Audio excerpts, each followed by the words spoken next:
salutare, eu sunt Sonia Van și am 5 ani jumătate.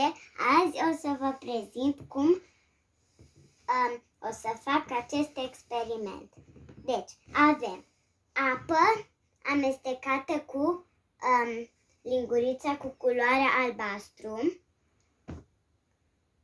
un pahar de vin cu ulei și tablete efervescente.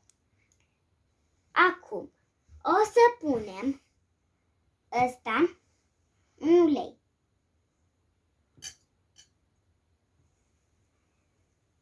Uitați, deja se formează ce vreau să vă arăt.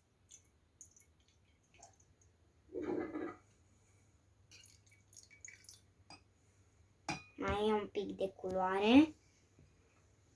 Las cum mai trebuie. Stați un pic că am vărsat. Și acum o să scoatem pastila, una, și o să o băgăm în paharul de vin cu ulei. Uitați ce interesant!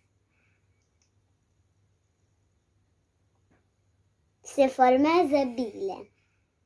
Asta vreau să vă arăt. Și se ridică apa în sus. Vedeți?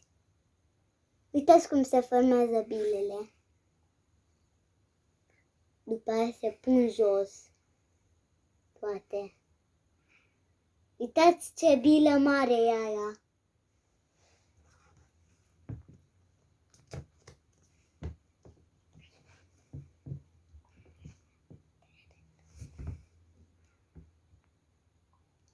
Vedeți cum se ridică apa și se formează aceste bile? Ăsta era experimentul. La revedere!